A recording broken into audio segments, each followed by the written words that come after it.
सभी देशवासियों को स्वतंत्रता दिवस की ढेरों बधाई।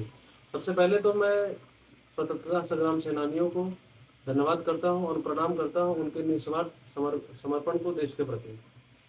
आज मैं इस प्लेटफॉर्म के माध्यम से आपसे कुछ बातें करूंगा और कुछ प्रश्न छोड़कर जाऊंगा।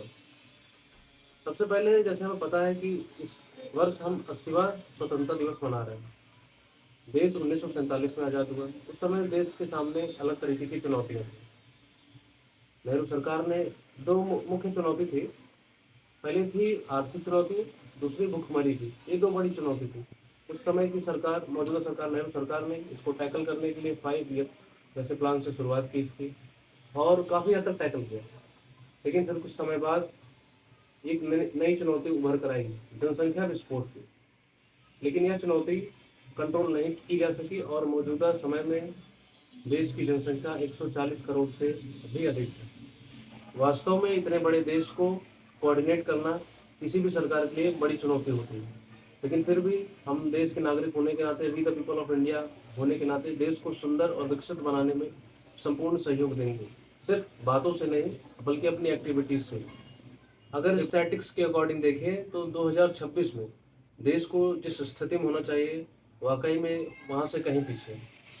इसके दो प्रमुख कारण हैं पीछे होने के। पहला है करप्शन, जो एडमिनिस्ट्रेशन की तरफ से होता है या गवर्नमेंट कह लें। दूसरा है हम लोगों की तरफ से, we the people of India. हम जो गलतियां करते हैं एक आम आदमी, एक आम नागरिक होने के नाते। अब ऐसे में मैं कुछ सवाल या बातें जो कहना चाहता हूँ, जो बुनियादी बातें। पहला है, आप इनको समस्याओं से भी जोड़कर देख सकते हैं कि क्या चुनौतियां हैं अभी। जो प्रमुख केंद्र हो किसी भी देश में, अगर वो आज़ाद है तो उसकी क्या प्राथमिकता होनी चाहिए कि एटलीस्ट इतना तो होना ही चाहिए। पहली है भोजन की संपूर्ण उपलब्धता ना होना। ऐसे तो हम देखते हैं अपने आसपास मेजॉरिटी लोगों के पास खाना उपलब्ध है। कई लोग एग्जांपल देंगे कि गवर्नमेंट भी अपने स्कीम्स के थ्रू लोगों को खाना प्रोवाइड करती है। पहली बात तो उसका अलग लॉजिक है कि गवर्नमेंट न्यूट्रिशनियस फूड नहीं प्रोवाइड करती है। मैं वहाँ यहाँ पर उसकी बात नहीं कर रहा हूँ। मैं ये बात कर रहा हूँ कि समाज क्या पूरे देश भर में एक बड़ा हिस्सा है जिनको भरपेट भोजन की उपलब्धता नहीं है। ये पहली बात होगी, क्योंकि जाहिर सी बात है एआई जैसे टर्म्स, इकोनॉमी जैसे टर्म्स को समझने के लिए पेट का भरा होना सबसे बेसिक एंटाइटी है, ये होना ही चाहिए। दूसरा है पानी। साफ पानी की उपलब्धता भी नहीं है। फैक्ट्रीज के कारण हो जाए, फैक्ट्रीज के वेस्ट के डिपोजिशन के कारण, प्लास्टिक से जो वाटर कंटेमिनेशन होता है, तो हमारे जो प्रमुख फ्रेश वाटर सोर्सेज हैं, रिवर और ग्राउंड वाटर, दोनों बुरी तरीके से कंटेमिनेटेड है। कहीं कहीं थोड़ी जगह बचा है, दिल्ली जैसे, मतलब जहाँ इंडस्ट्रियल एरिया है वहाँ तो और बुरी हालत है। तीसरा बेसिक चीज है हवा।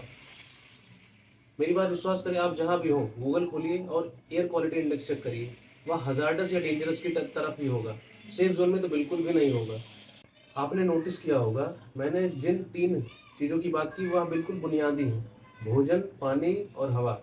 ये तो एक बेसिक इसेंशियल है किसी भी सोसाइटी का, कि वहाँ पे एजुकेशन, हॉस्पिटल, रोड्स, रेलवे, इन सारे इंफ्रास्ट्रक्चर की बात करने के लिए एटलीस्ट ये बहुत ही बेसिक नेसेसिटी है।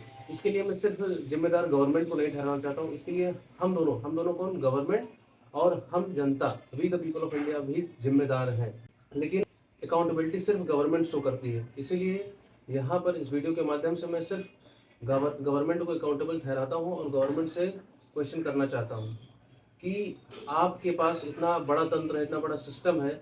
या तो कई एग्जाम्पल से सिद्ध हो चुका है कि गवर्नमेंट कोई भी चीज़ कितनी तेज ग्रैब करती है, उस पर एक्शन लेती है और उसको अपने कंट्रोल में ले लेती है। अगर हाल ही दिनों का एग्जाम्पल बता दूँ इसके रिगार्डिंग, तो अभी जो कॉकरोच जनता पार्टी का मूवमेंट था दिल्ली में, वहाँ पे गवर्नमेंट ने जिस दिन प्रोटेस्ट था चीज़ों को इतनी बढ़िया से संज्ञान में लिया और पुलिस के थ्रू, चाहे जैसी एक्टिविटीज़ उन्होंने की हो, यहाँ वो मुद्दा नहीं है, लेकिन उन्होंने छात्रों को या जो भी वहाँ प्रोटेस्ट करने गए थे उनको पार्लियामेंट पहुँचने से रोक दिया। ये अपने आप में यह दर्शाता है कि गवर्नमेंट कितनी तेज़ी से चीज़ों को ग्रैब करके ऑर्गेनाइज कर सकती है।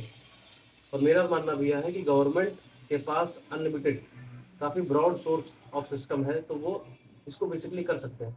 तो इतना ही कहना चाहूँगा गवर्नमेंट को, इन चीज़ों को जो कम से कम जो मुख्य हैं, खाना, पानी, हवा, इन चीज़ों को अपने संज्ञान में लेना चाहिए और इसके रिगार्डिंग कोई नीतियाँ बनानी चाहिए।